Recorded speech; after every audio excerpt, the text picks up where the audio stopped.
Hey everybody, it's Charlie from Moto, and one of the beauties of the two-wheeled world is its variety.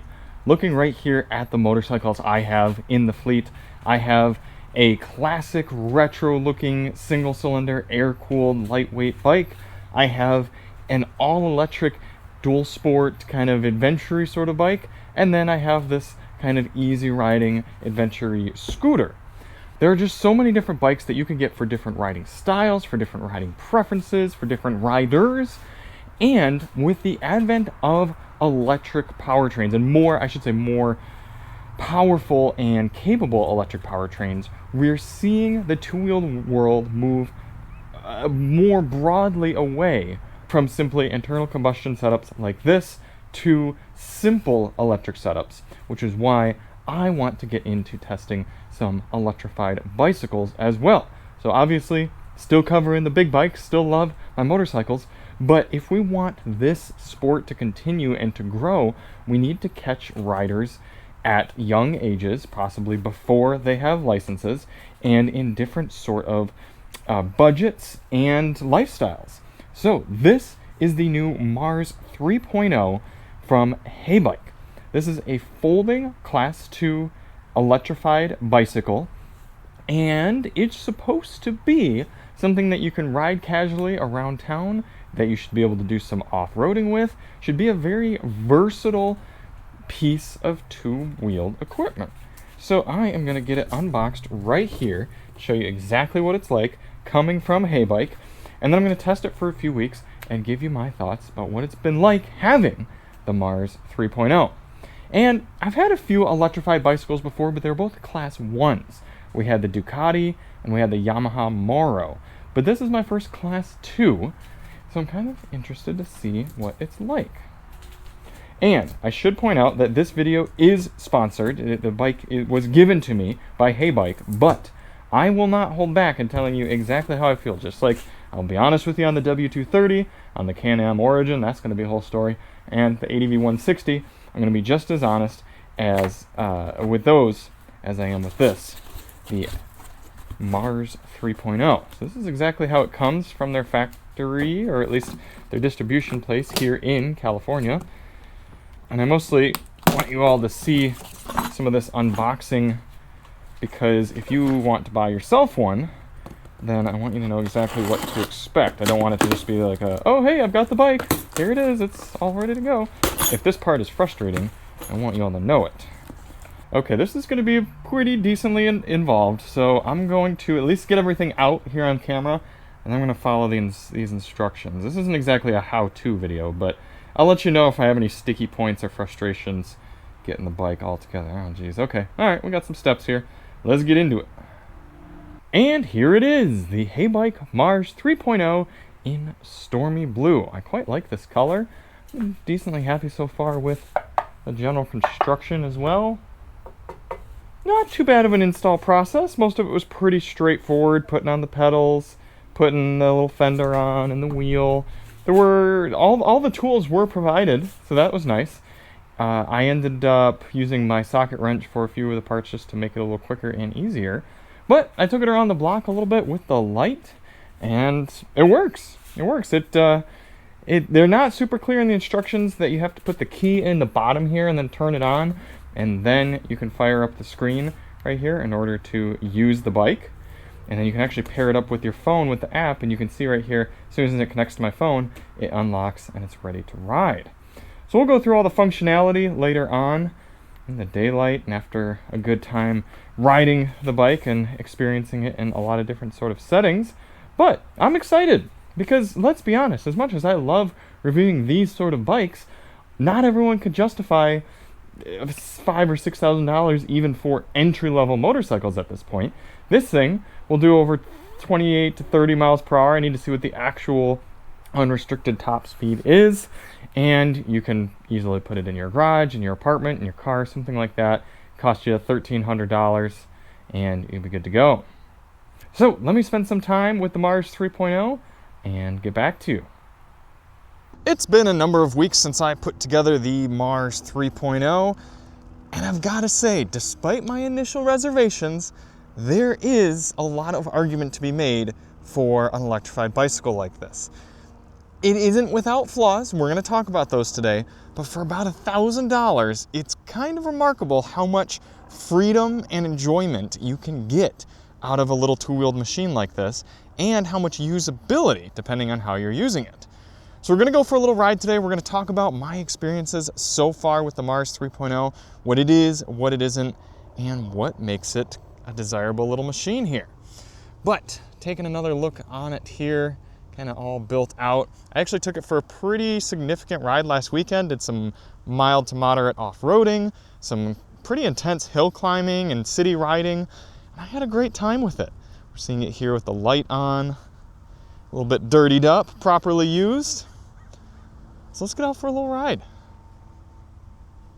Now, I will say I did have to make some tweaks and modifications to get the bike working properly after getting it in the box. I had to adjust the shifter a little bit. I wasn't getting 7th and 8th gear to come through properly, so that was a little hand adjustment right here. And then I also had to adjust the brake caliper a little bit. I was getting a squeak after about 5 or 10 miles riding from the rear brake, so I adjusted some of the caliper screws right there, got that to go away. There is still a little bit of a vibration in the folding mechanism as well, and part of me wonders if I were to screw this and tighten it, if that would help that go away, if it would kind of tighten everything down here. Fortunately, Heybike customer support has been very helpful. There we go. I think I got that quite a bit tighter now. That might be quieter as well. So might require a little bit of tweaking on your part. If you purchase it from a dealership or something though, or a store, I guess the proper term would be, then those things would probably be remedied for you. When you hop on the Mars 3.0, you've got a little screen here, and you can adjust, you can actually, let me shut it all the way off for you here and show you what it'd look like turning it on. You can either use a little NFC tag to unlock it, you can use your phone with Bluetooth, so you can see right now it just came unlocked, but if my phone weren't connected, I could put in a 4-digit passcode as well.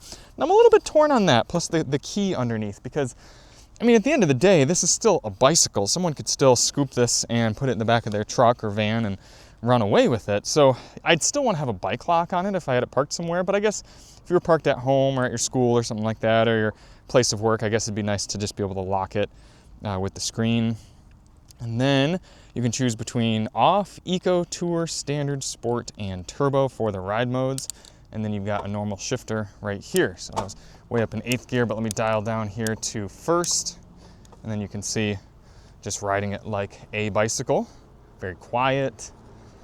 And it's heavy. I mean, you definitely feel it if you're trying to go uphill or something, but you can see I'm getting up to a decent speed already, 9, 10 miles per hour, decent amount of range in the gears.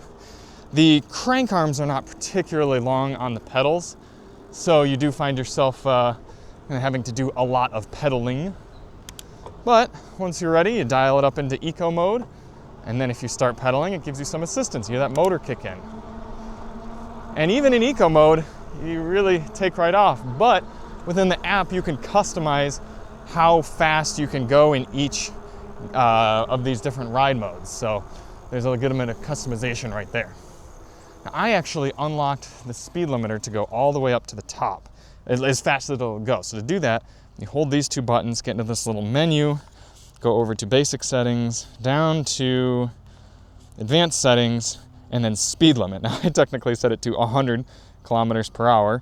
Obviously you're not going to be able to go that fast with this bike, but it essentially means there is no limit. So glad that they give you the option to do that. Play around with it.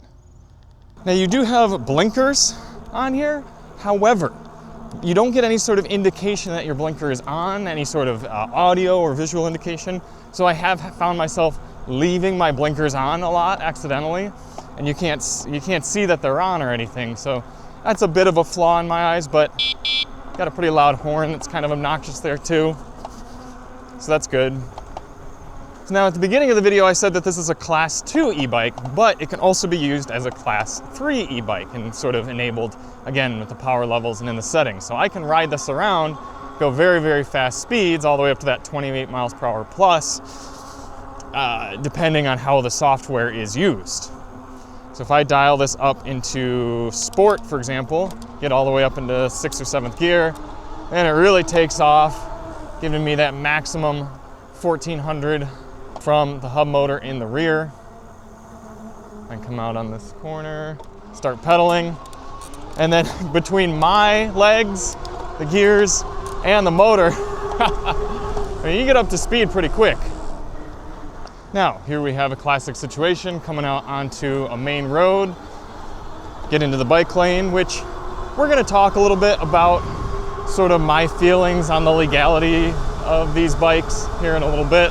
But even without pedal assist, just using the accelerator, I'm getting up to just about 30 miles per hour. There you go, 30. And if I start pedal assisting, flat ground, we're getting about 32, but my legs are going about as fast as they can. So without any difference in gearing, that's about all I'm gonna be able to do.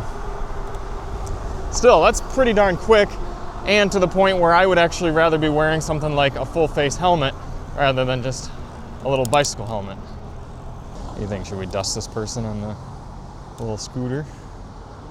Turbo mode. This is as much power as you're gonna get. Look at that. Woo! Oh, I'm cooking, baby. I'm cooking. 32. That's fun.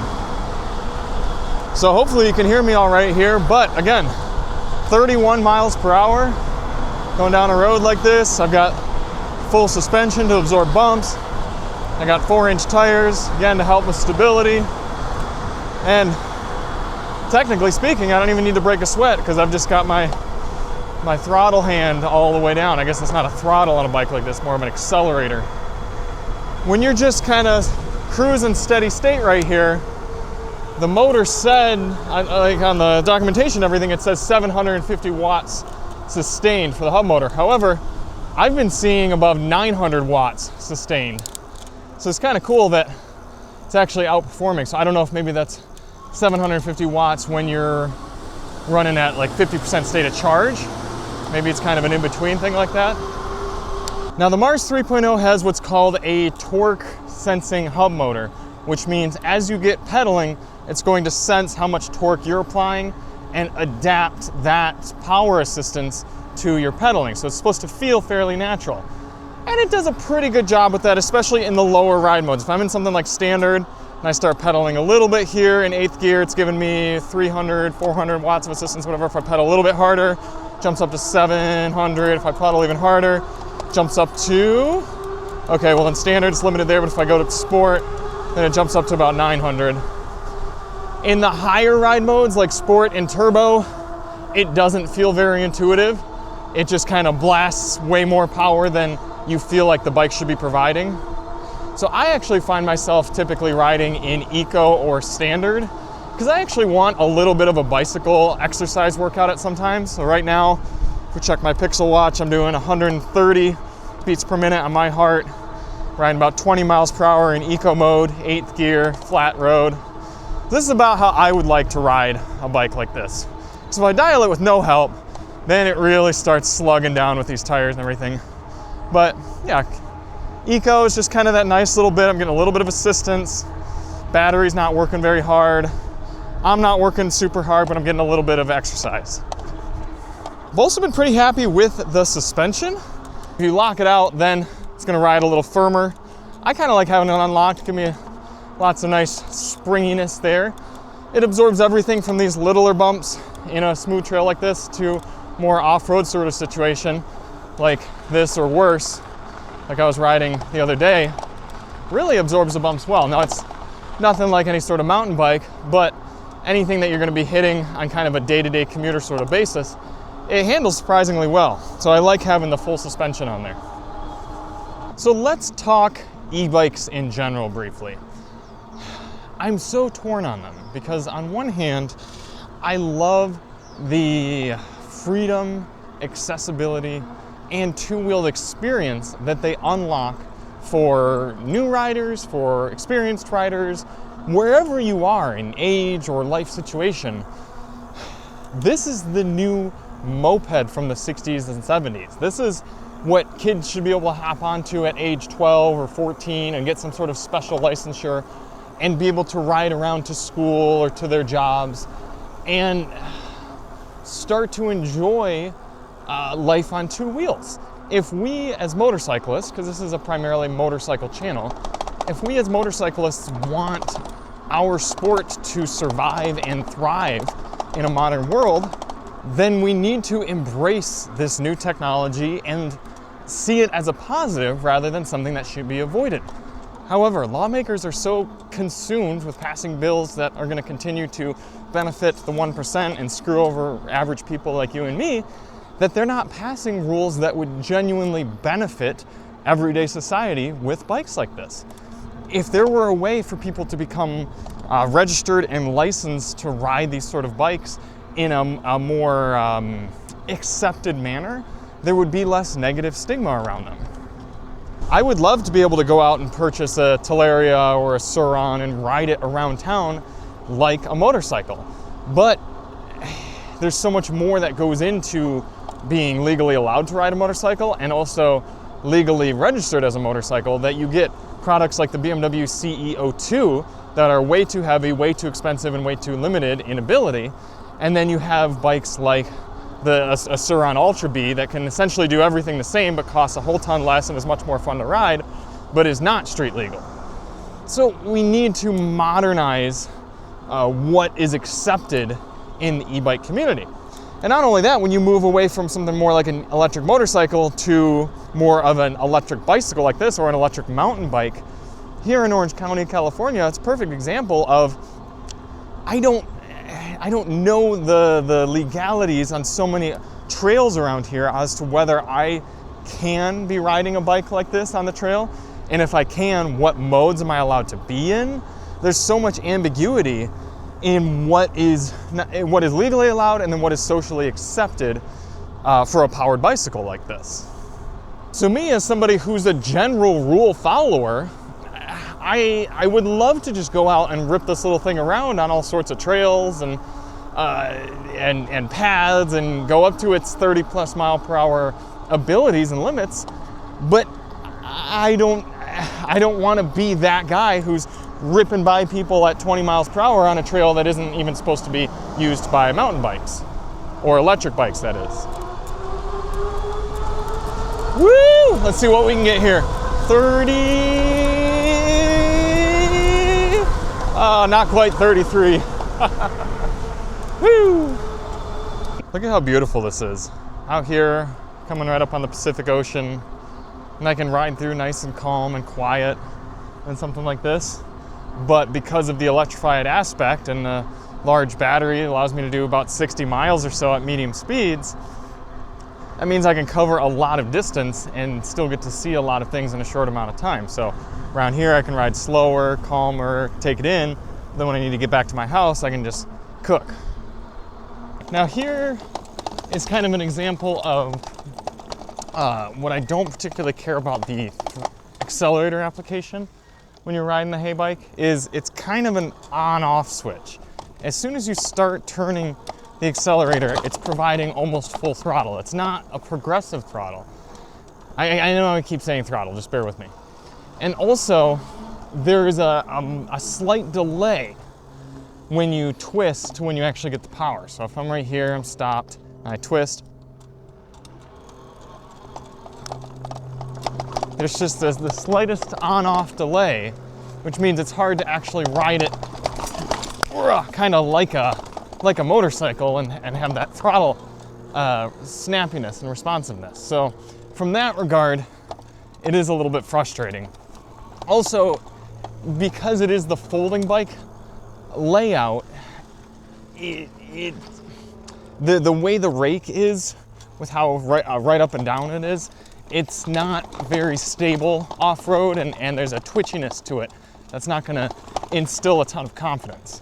But you can ride it around, you can have fun, and especially once you get used to sort of that steering angle, you can certainly have fun with it. It's just if you're used to something like a mountain bike or an electric mountain bike, it's gonna feel awkward to you. But it is absolutely still fun. Another strange phenomenon that happens is the power meter, the state of charge, if you will. Right now, if I'm just coasting, it says 68%. been riding. It looks like I've done 14 miles so far today. Now we're up to 70%. And let's see what it actually comes to as I coast down here. Okay, let's say about 70%. When I get on the accelerator full tilt, now it's dropped all the way down to 41%, 40, 37, 36, now back up to 42. So it's actually reading off of the voltage that's left in the battery. It would behoove Heybike to change that so that it actually maybe gets it takes a little bit of an average and sort of knows, okay, before the user applied the accelerator, I was at this state of charge, so I'm probably closer to that than I am what I'm actively reading. It's just a bit deceptive if I'm cooking along here, I've been riding, I look down, oh snap, I'm all the way down to 42% battery, I gotta slow down, and then I slow down, take it easy, and oh wait, I'm all the way back up towards 70. So coming near the end of this longer ride here, like I said at kind of when we first got out here today, I've been pleasantly surprised by the Mars 3.0. I was expecting to get it and to spend some time with it and be like, yeah, it's kind of cool, but it's just too cheap to recommend. But it's not the case. I mean, it's a sturdy little piece of equipment. Is it gonna last forever? No, probably not. But for just over $1,000, I mean, it says $1,200, but they're always running sales. I can get you a code down below. There's always holiday sales, things like that. For that price, the amount that you can do with this bike, it's pretty darn cool, and I've been happy with it. Let me show you real quick what it looks like folding it up and then throwing it into the back of the Honda HR-V tester that we had last week. Got our test vehicle for the week, the Honda HR-V. Not a particularly large vehicle by any means, but still pretty easy to throw the Heybike in there. We're gonna shut it down with the key and then pop this open. Then you kind of just finagle the whole thing sideways like that.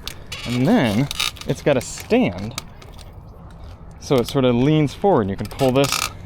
Maybe I shouldn't have put the kickstand in. Let's pull that up. There we go.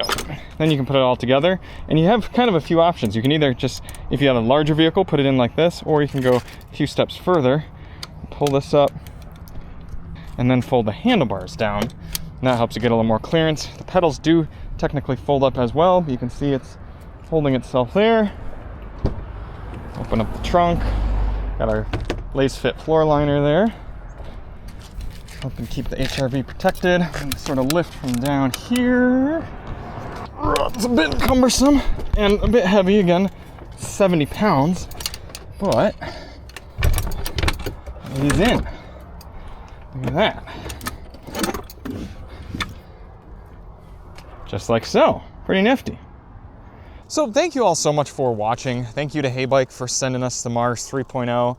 I can't wait to have this around for longer, to put it in the back of my camper, put it in the back of the truck, or what I actually also want to do is I want to put Eve's bike trailer on the back, which is going to require a little bit of modification because the Thule Chariot kind of carriers, they go with a thinner rear axle, so I'm going to have to make some modifications, but I think I can make it work. And then this is just going to be a great little both tool and toy to have around in an environment like this, to ride and to get around and have fun.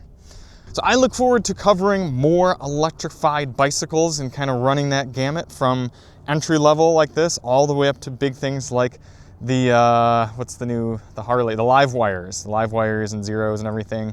So I'm a big fan of internal combustion, but I also recognize the benefits of electric and human powered. So there's a lot to talk about and a lot to like here, despite some of the growing pains.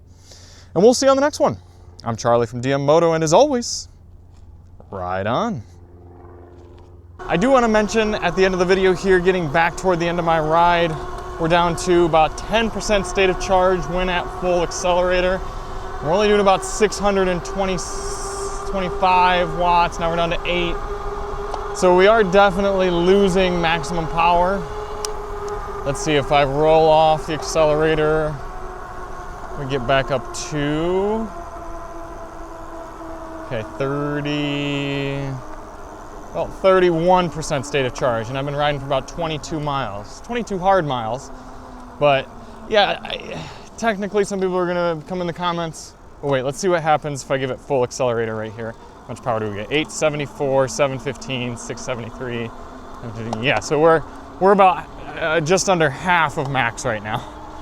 But some people are gonna come into the comments and say, oh, you didn't say how much the range is. That's because range is all over the place. I mean, I just rode this thing hard for a few hours, 22 miles, and then brought it down below a third state of charge in 22 miles. So yes, they say 65 miles, but that's so ambiguous. So that's what I got on it, and you obviously see some significant power drop when you get to these lower charge levels. I'm gonna run it a little bit more here actually. I'm gonna see if I can get it to drop down to 0 when we're at full accelerator. Down to 490 watts, 0. Now it's at 0% state of charge, but it's still giving me 490 watts of power. Yeah, so you can run it at 0% state of charge here for a while, clearly. I'm gonna give it another minute or so, and then we'll roll off and see what our actual SOC is. So despite this having a 630 some watt hour battery, now you can see we've run it down to 0. Even now with me off the accelerator, it still says 0. That was 23 miles of hard riding. If I roll back on, I'm getting about 280 watts. And of course you can ride it like a bicycle still, get yourself home, but definitely more of a trek to do it that way. And yeah, so it definitely seems like it's one of those situations where it kind of just tapers down to eventually not giving you anything. It's not an all or nothing like most electric vehicles.